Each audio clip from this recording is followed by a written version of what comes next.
దేశంలో ఉన్న అన్ని టెలికాం సంస్థలు వరుసబెట్టి మొబైల్ రీఛార్జ్ ప్లాన్లను భారీగా పెంచేస్తున్నాయి.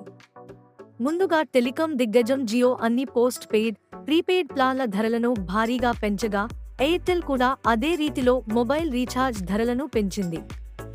ఇప్పుడు జియో, ఎయిర్టెల్ బాటలోనే అతిపెద్ద టెలికాం దిగ్గజం వోడాఫోన్ ఐడియా కూడా నడుస్తోంది.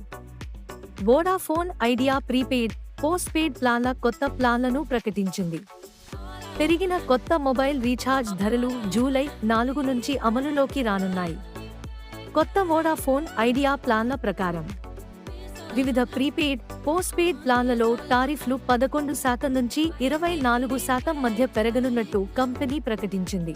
వోడాఫోన్ ఐడియా అందించే అన్ని కొత్త టారిఫ్ ప్లాన్లు ఇప్పటికే అన్ని టచ్ పాయింట్లు, ఛానళ్లలో వినియోగదారులకు అందుబాటులో ఉంటాయని పలు నివేదికలు సూచిస్తున్నాయి. వోడాఫోన్ ఐడియా కొత్త టారిఫ్ ప్లాన్ల ప్రకారం 28 రోజుల వ్యాలిడిటీతో ఎంట్రీ లెవెల్ ప్లాన్ టారిఫ్ ధర 179 నుంచి 199కి పెంచింది. ఇక అత్యంత ప్రజాదరణ పొందిన 84 రోజుల ప్లాన్ ధరను రోజుకు 1.5 GB డేటాతో 799 నుంచి 859కి పెంచింది. కంపెనీ వార్షిక అన్లిమిటెడ్ ప్లాన్ ధరను ప్రస్తుతం 2899 నుంచి 3499కి పెంచింది. రోజువారీ డేటా ప్లాన్ కేటగిరీలో 56 రోజుల వ్యాలిడిటీ, రోజుకు 1.5 GB డేటాతో వచ్చే 479 ప్లాన్ 579కి పెంచింది.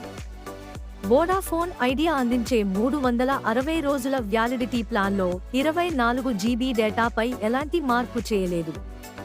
వినియోగదారులకు సులభమైన సమగ్రమైన ప్లాన్లను అందించాలనే ఉద్దేశంతో Vodafone idea feature rich plan range రూపొందించింది. ఈ ప్లాన్లతో వినియోగదారులకు సపోర్టు అందించడంతో పాటు పెరిగిన వినియోగానికి అధిక ధరలను వర్తింపచేయనుంది. జియో, ఎయిర్టెల్ రీఛార్జ్ ప్లాన్ల ధరలు పెంచాయి. అంతకుముందు Bharti Airtel prepaid, postpaid data టారిఫ్లన్నింటిలో 10% నుంచి 21% పెంపును ప్రకటించింది.